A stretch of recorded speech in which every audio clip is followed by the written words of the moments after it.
We're going to start off talking about Arsenal. What have you made of the fact that they've let Aubameyang go? I say let him go. They sort of drove him to the airport, and then he did jump the plane, and that just went sat on in his the car own. park and wait for that to happen. Here's my CV. Do you think flying around? Yeah. Do you know what? It's a mad one because they've waited till the last day, the last minute, whatever it is, to let him go.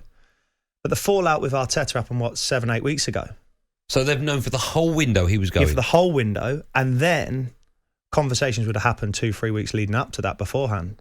So why wait to the last minute to let that happen, and then not even bring in a replacement? So they've got Lacazette and Edin Nketiah. That's all they've got. Yeah, as Arsenal fans looking on, you must be thinking, are we blowing top four? See, we mentioned West Ham. They should have maybe put their hand in the pocket, get a striker. Arsenal currently 6th, and I think the fight is well and truly on for 4th place this season. It's up for grabs. I think I'm a United fan. I'm desperately hoping we get it, but I think West Ham could get it. I think Spurs could get it. I think Arsenal could get it. So it's up for grabs. So why haven't Arsenal bought? I don't know, but they've definitely weakened by taking him out. All right, he hasn't played for or been in the squad for so long, for like 7 weeks or whatever, but other clubs we're looking at now, they've lost him. They've not added to the squad. We can almost push them to the side. Will Arsenal fans look back at Aubameyang's time at the club and see as a success? Is he a bit of a legend there? Is he a cult hero? Is he a fan's favourite? It's easy to throw them names about, but he scored plenty of goals for them. But not football's like, and football fans, they only look over the last 2 months of what he's done, and that was it. You look back at when he won the FA Cup for them, pretty much. He was unbelievable in that game. Unfortunately, he got his new improved contract. It's an easy one, isn't it? But he hasn't really performed since then, really. That's how I see it. Why do you think that Arsenal, West Ham, clubs we're going to talk about in today's show, there must be a reason why none of them have strengthened? No idea. You just look at that 4th position. It's so open for a lot of teams. I just don't know why nobody's grabbed it and got 2 or 3 signings in to try and push on heavily for it. How do you think the Arsenal fans will react to that news? They would have, of course, been watching the transfer window closely. Of him going? Yeah. I think they will be pleased that he's gone in a way because he wasn't being used, so he'd only be in the 23s or be left out of squads, etc. Yeah. But the fact that they haven't brought anybody in, I'm saying disappointment. Is that primarily down to the manager they haven't brought anyone in? Is the reason Arsenal have sold a striker and not replaced him just Arteta's fault? No. It would be above him, the board. It's got to be. Director of football. It's got to be. Well, where's their ambition now? Because we can talk about, say, West Ham, for example, saying not going for ambition. But what about Arsenal? Because theirs is not there at the moment, is it? Knowing what you know now with regards to players that have come and gone and the clubs that haven't strengthened, who do you now fancy for 4th place? Man United. Okay, because they've got the strongest squad? Yeah. And because other squads didn't strengthen as well?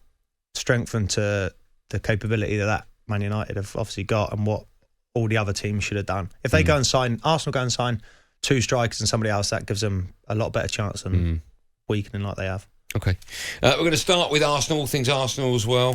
Will they regret letting Aubameyang go? Also want to hear from Arsenal fans about why you didn't replace him, why it took so long for him to be sold and why you didn't replace him. And also, Arsenal fans, do you look back at his time at your club as a success or not success or in between? We're talking Arsenal, we're talking Aubameyang, we're talking top 4, you're talking to the world. 03717 223344. This is Drive on talkSPORT with We Buy Any Car. Sell your car in under an hour, leaving you more time to enjoy the football. Harry's an Arsenal fan. Hello, Harry, how are you?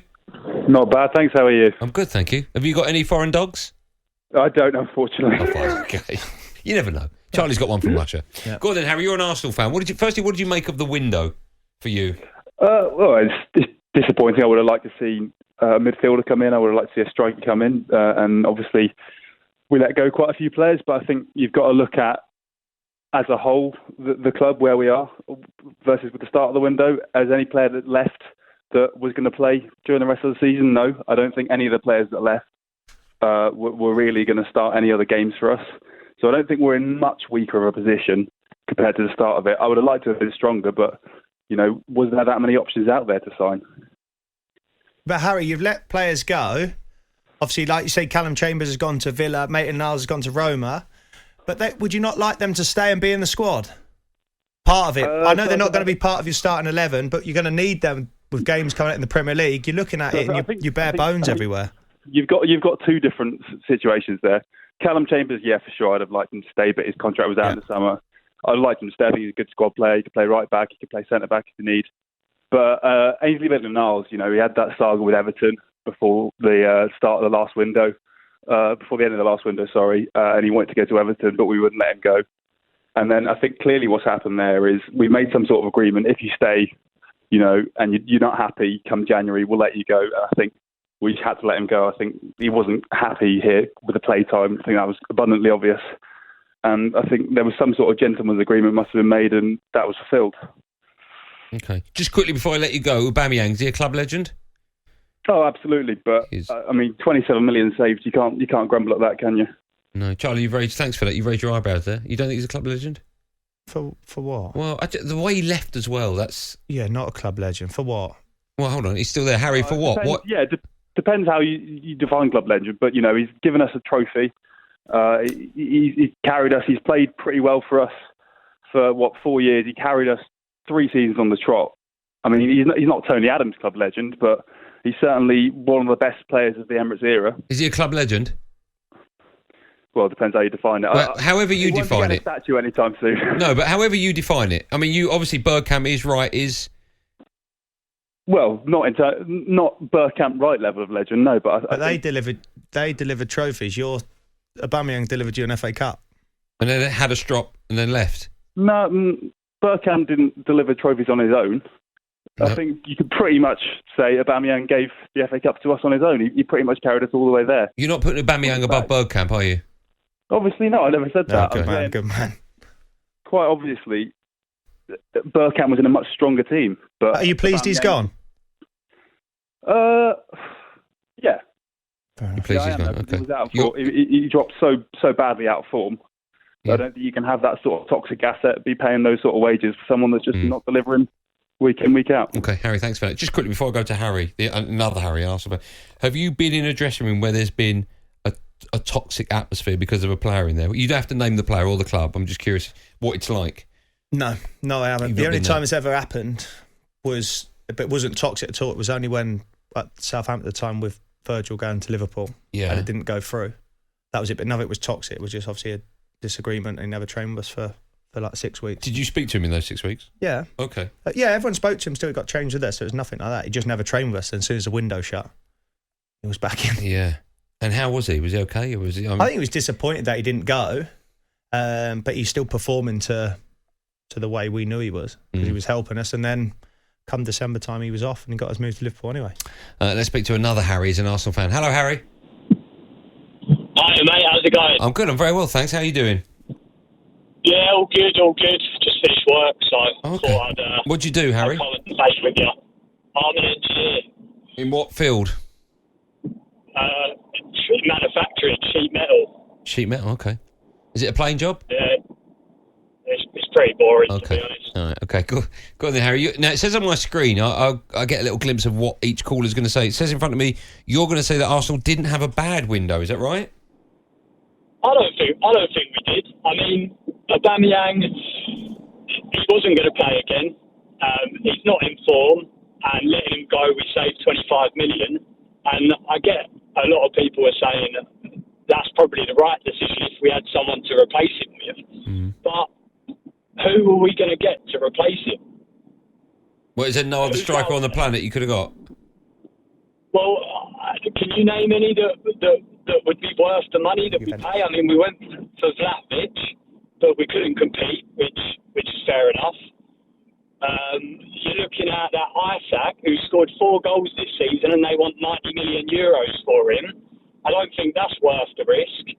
That Raul de Thomas was thrown around as well for 75 million. I don't think he's worth the risk either. So the pool of strikers we're looking at, without getting our pants pulled down, is quite small. Yeah, but what from a fan's perspective, why do you care if your pants are pulled down? And the reason I say that is you're not the accountant for the club, and your only interest is Arsenal getting back into the top 4. So if you pay, let's just say you pay crazy money, £70 million for a striker, and he scores you, I don't know, 10 goals between now and the end of the season, but those 10 goals mean you get top 4 football in Champions League, it's worth it, isn't it?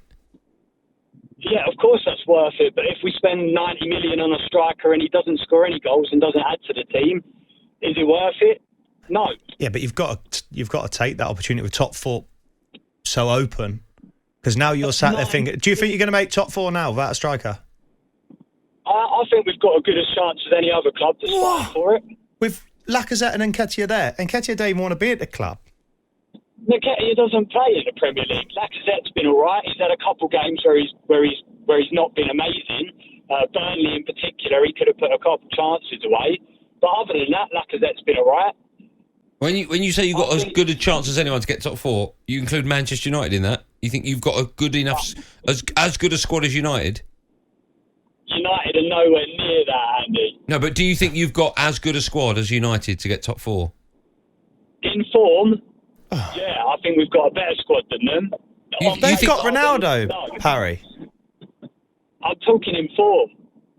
You think Arsenal have got a better squad when both teams are in form? Arsenal have got a better squad than Manchester United? No. At this current moment, if you look at the last 3 months, I think Arsenal's squad has been better than Manchester United's squad. On paper, and every other season, United do have a better squad. I do agree with you. But look at the results. Well, United are fourth. Arsenal was sixth. Look at the results anyway, though. United are looking dodgy. United won their last two. You drew and lost your last two. All right. Last couple of weeks, then. Is a bit different. Andy, honestly, you do this. You get every caller to agree with you by the end. I don't know how you do it. Are you agreeing with me now, Harry? In form. Harry, who's got a better squad, United or Arsenal? Yeah. Thanks, Harry. Have a lovely afternoon. You can't win. You know the rules. This is Drive on talkSPORT with me, my only car. I should have been a solicitor. They settle any outstanding finance so you don't have to.